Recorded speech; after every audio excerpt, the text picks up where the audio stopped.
هلمند هغه ولایت چې ډېری وخت د جګړو او کړاوونو په کیسو مشهور و، خو نن د دې ولایت له زړه نه په علمي ډګر کې یو نوی ګام پورته شوی دی. د دغه ولایت د هلمند پوهنتون له لوري د یوې فارغت غونډې په ترڅ کې 600 زده کړیالان د پښتو، دري، عربي، انګلیسي او کمپیوټري مهارتونو له یوې کلنې زده کړې وروسته فارغ کړي دي. د یاد پوهنتون د محصلانو چارو مرستیال مفتي صدیق الله همت تمه کوي چې دا پروګرام به په راتلونکي کې هم دوام پیدا کړي. د هلمند پوهنتون د محصلانو معاونیت او همکارانو او کارمندانو په پرله پسې هڅو او محنتونو دا کورسونه را شروع شوي وه چې سلګونو محصلینو پکښې ګډون کړی و. اوس دا دی د الله تبارک وتعالی په عظیم فضل سره د محصلینو یو کلن مزل، ستړی مزل، یخنۍ او ګرمۍ، بدخوابۍ،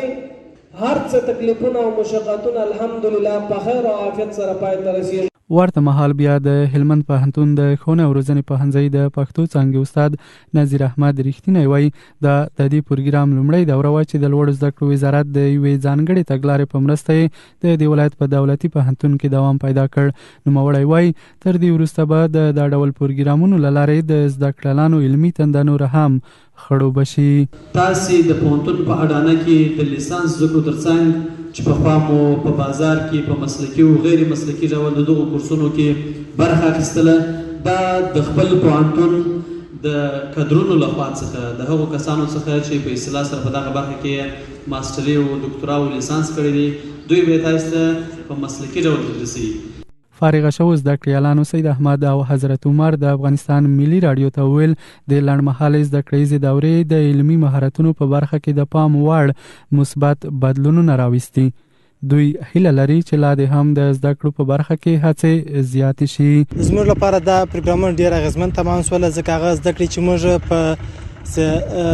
بازار کولې هغه پیسو وې موږ ته وړیا ترلاسه شوې او د ډېر ښه کیفیت سره موږ ترلاسه شوې.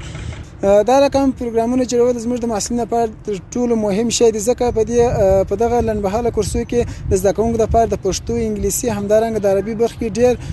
معلومات وړاندې شول. همدارنګه په دې زموږ د ټولنې همدارنګه زموږ د هېواد د پرمختګ لپاره تر ټولو مهم اساس ګڼل کېږي، ځکه موږ د ډېرې شان څخه خبرېږو چې د راتلونکي لپاره کار د خپل هېواد لپاره وکړو. هلمند چې په تیرو کلونو کې تعلیمي سیستم له ګڼو ننګونو سره مخ و، اوس د دا ډول پروګرامونو له لارې هڅه کوي چې د ځوان نسل لپاره د زده کړې زمینې